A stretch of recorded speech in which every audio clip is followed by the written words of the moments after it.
Hey, what's up guys? This is Anthony from Anthony's Customs, and for this review, we are looking at NECA's Eastman and Laird's Teenage Mutant Ninja Turtles Foot Enforcer. This guy was one that I was looking forward to quite a bit when they first announced him. I thought he was a pretty cool design, and I liked the stylized look of the comic characters, so I figured, what the heck, might as well review it.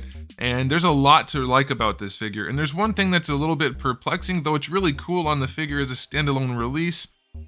It's a little bit concerning in terms of the overall continuity of the line, but there's some stuff to talk about. So let's go ahead and get him off the stand and take a closer look. Alrighty, now before we get into the figure, let's take a look at my package. It is just a basic package, this time no special flaps or chrome or anything like that. It's not a signature series, it's just a basic one.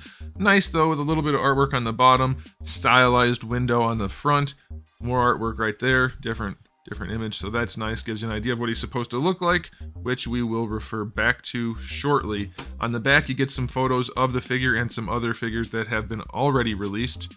We reviewed this guy, and this guy, and this guy. And then on this side, we get another drawing here, which is very, very cool. I like it. So there's a little bit of inconsistency, by the way, in the way the face is shaped. So I'm not too worried about that.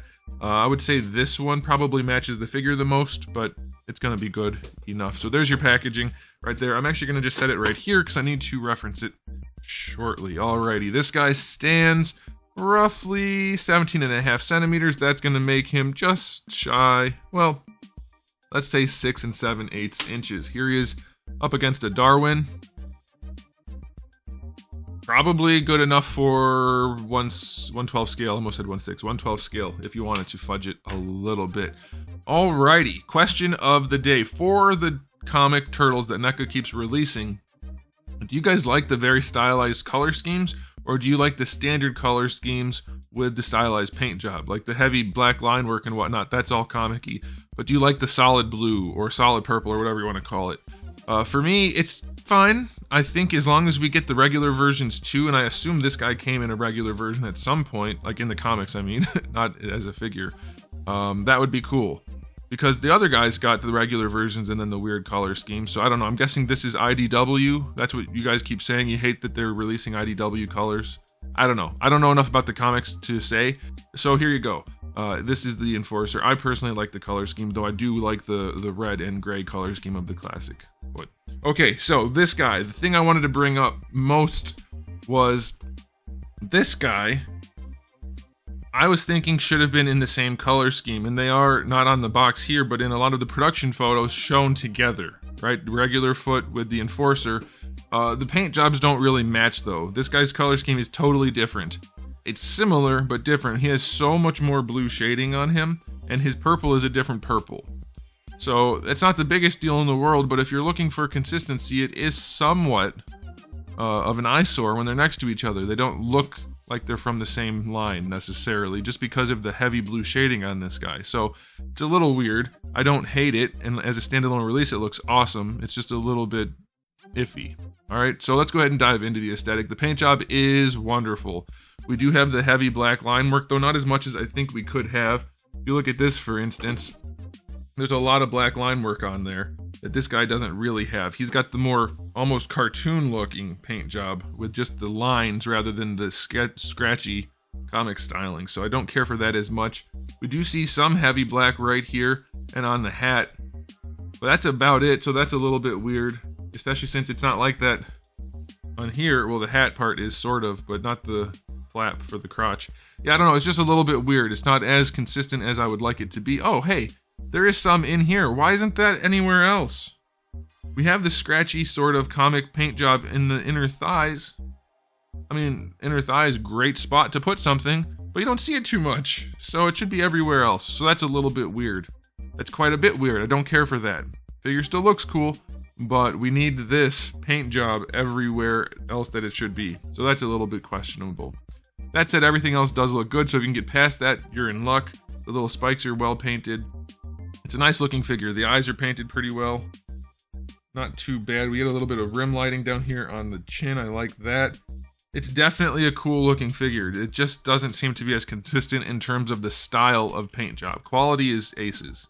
And then we have the blue shading, which is way heavier. Like I said, we've had spots of shading on the comic line, but nothing as heavily shaded as this. He's very heavily shaded, and it does look cool. But again, inconsistent across the line. And then even on him, like he's got purple toes on one foot and blue toes on the other foot, which it's not the biggest thing in the world, biggest deal, but it is worth noting that he may not be as consistent even within himself as you might like. I still think it looks really cool, but you do have those issues. So I'm going to give the aesthetic only a 7 out of 10 just because of those inconsistencies, but it is pretty darn good still. Now, as far as accessories go, you have a whole plethora of hands. He has the 2 fist hands on him in the package, and then a bunch of other options, so that's pretty cool. And then you get a whole bunch of weapons. You get the 3-way nunchuck, the big stick sword thing, I don't know what that's called offhand, Naginata. And then you get a couple of other swords, which are all very nicely done, and I don't think they match the other foot soldiers, foot ninjas accessories though. I'm pretty sure those had a lot of white on them. I'll check to see if I'm right or wrong about that. But these have extra paint on the weapons too, which look great on their own, but just in the line on your shelf on display, they're not gonna match, which is a little bit weird, but still well done. So I'll go 8 out of 10. Standalone, they're great. Context-wise, not as great. I do wish the other foot looked more like this, frankly speaking. Okay, so let's talk about articulation. The head is on at least a single ball peg, and then so is the neck, and it moves around well. This thing is soft, so you can just move it around however you want to, and he looks cool. And like, it doesn't have the most range in the world, but it's definitely going to be enough to get any of your standard posing done, and even some better posing. For the shoulder pads, they appear to be connected, like down by the nipples, and they just rotate. So they're connected in the back too, it seems. So probably going to get less range, but let's see what we get out of the shoulders. Just about horizontal, that's nice, and he's pretty thick. Like, he's got some pretty hefty arms and shoulders, so that's okay. I'll take that. I will note there was a lot of lubrication on this guy, so the joints, I'm guessing, will work, but we'll see. It might have been like a last-ditch effort to make him not freeze up, so we'll see. Bringing the arms forward, it does work, but they do go out to the side due to the shoulder pads, so just be aware of that. Bicep swivel is definitely fine, not loose at all, or not tight at all. Elbow joints could be a little tighter. Not the best range due to the thickness of the arm wraps, but you get decent enough range, so that's okay. The wrists can rotate, and they do have a hinge, but when they rotate only, they are pretty seamless. That's pretty nice, I like that. The hinge, of course, pulls the armor away. Now, this piece right here, I'm guessing it's meant to be able to rotate, but mine, I can't do it. Let me pop the hand off and see what we can see. Oh, I'm wrong. It doesn't rotate. It is all... Well, no, that could still rotate. It's possible that from here forward, let's zoom in. From here forward is all one piece, and it just pegs onto this forearm piece right here, part of the elbow joint, because it's definitely solid up here.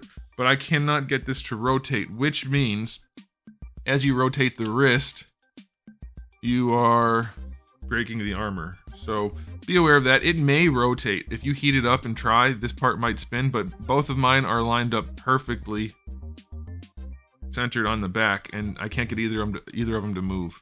But that'd be really cool if they did rotate. So if you get that to happen on yours, let me know. I haven't had any luck.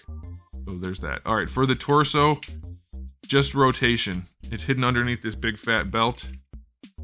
It rotates fine, but that's it. Do the hips rotate underneath that? They do as well. So the belt is a floating piece of some sort, and then this rotates and these do, so that's pretty nice. For the hips, let's see what kind of range we can get on this guy. Not bad. Not full on splits, but pretty darn good. Standard balls in there. Not the faceted type. And they're not loose. I like that. That's good. Going forward, this does get in the way a little bit, but he's got decent enough range. Going back, it's about the same. It's not bad. I'll take it. It's okay.